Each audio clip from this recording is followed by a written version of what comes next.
All right, let's move on to corporations, and we're going to start with C corps. C corps are the easiest to form. You simply need to make a filing with the Secretary of the State, or if you're in Massachusetts, Pennsylvania, Kentucky, the Secretary of the Commonwealth. I think Virginia also, the Commonwealth.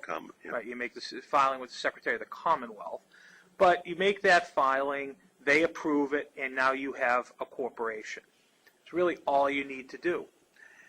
Corporation will give you limited liability. It will give you limited liability for the shareholders, and it will give you limited liability for the people who are managing the business. Again, as Robert said, subject to not being necessarily protected from your own bad acts. With a C corporation, you do not get pass-through tax treatment. You get 2 levels of taxation. So what does that mean? That means the corporation itself, for tax purposes, is treated as an entity. Unlike LLCs and S corps that have pass-through treatment, the corporation itself has profits or losses, files its own tax return, and is treated as a taxpayer. Then, when that corporation hopefully has some money to distribute out to shareholders, the shareholders are then taxed on those distributions. Right, and it works with losses as well.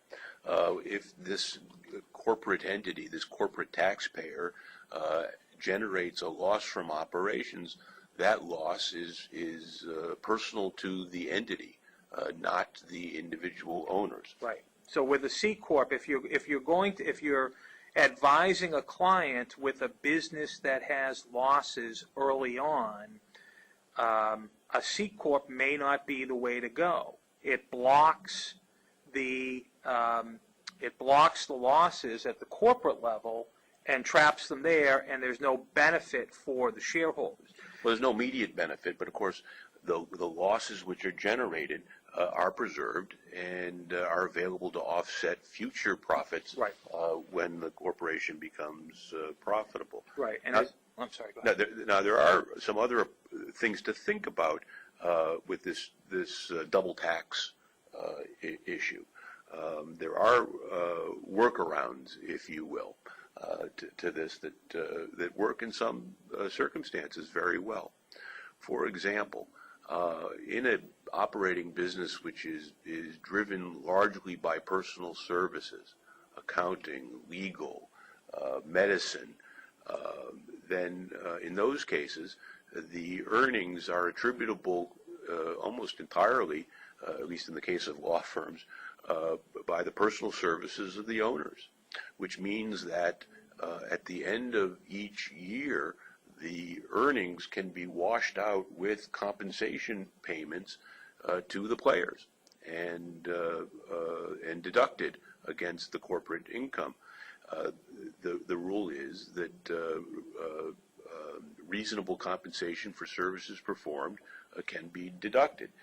In the case of a professional services business, you might argue that all of the earnings are generated by these services and therefore properly washed out. Many law firms operate that way. But on the issue of ethics,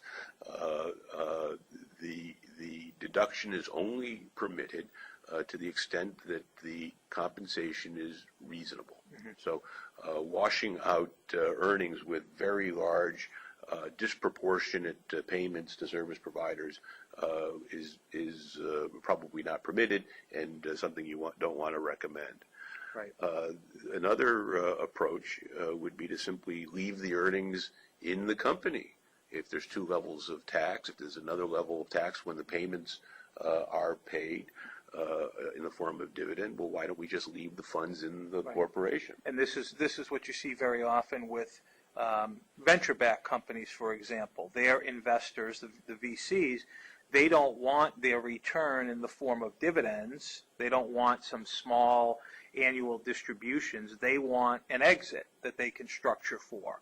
Right. And so they're not in favor of having dividends be paid out on an annual basis or some other basis. And there are other forms of entities that are like that, where the money is reinvested in the business or used to grow or whatever, as opposed to paying out dividends to the stockholders. Well, and that's the key. The key is that funds which are retained, funds which are not paid out, have to be used to grow the business, reinvested in the business. If they're not, then the entity is subject to a tax on what's known as accumulated earnings.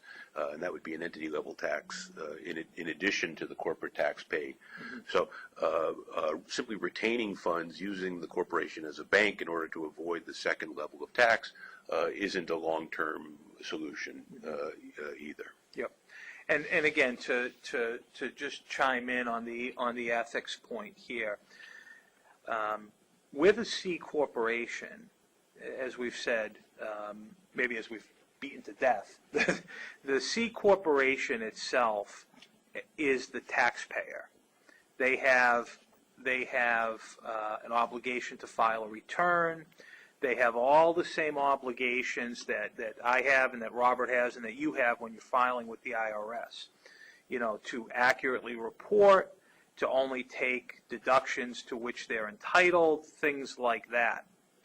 If you are working with a client who is setting up as a C corporation, it is imperative that you understand if you're being asked, it's imperative that you understand the tax attributes and have a working knowledge of how their business or how the tax structure is going to impact their business, what will be deductible, what will not be deductible, things like that, because it is very different than an S corp where everything simply flows through to the personal returns and you can offset it with, say, losses from other things that you have, other investments or other businesses that you might run.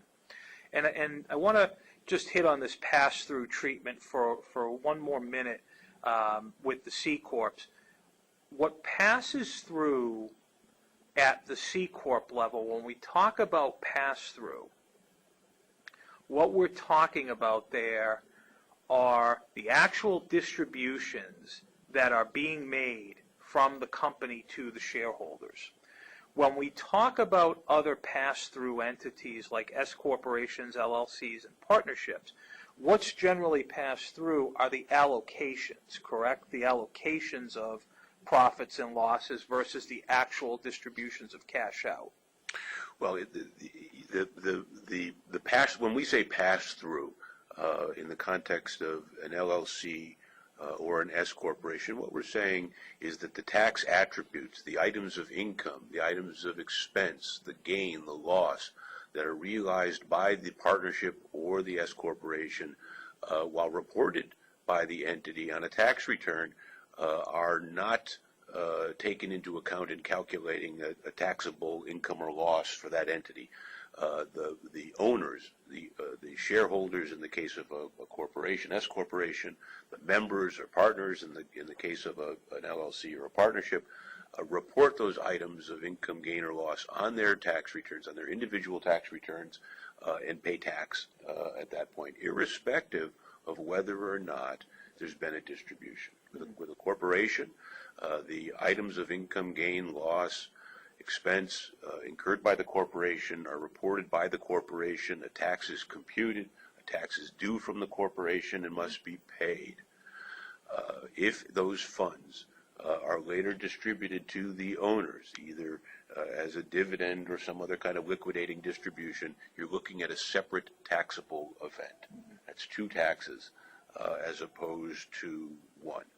You ask yourself, why would anybody form a C corporation and take two taxes instead of one? Well, there are a number of business reasons that we'll talk about later, which make a C corporation the entity of choice. But for most of our clients, most of our startups, most of our new businesses, an S corporation or an LLC is the place to start. Mm-hmm. And one of the things, again, to follow up on Robert's point, one of the things that works in favor of the C corporation is the level of flexibility that you can have with both the capital structure and the ownership structure. It's just like an LLC. You can generally have whatever kind of capital structure you would like, as many classes or series of stock as you would like, and C corporations can have as owners individuals, they can have foreign individuals, they can have other entities that own their stock. So it's very flexible from an ownership perspective and a capital structure perspective, far more flexible than an S corp, which we're going to talk about in a minute. And so that's why in certain circumstances the C corp is going to be the way to go.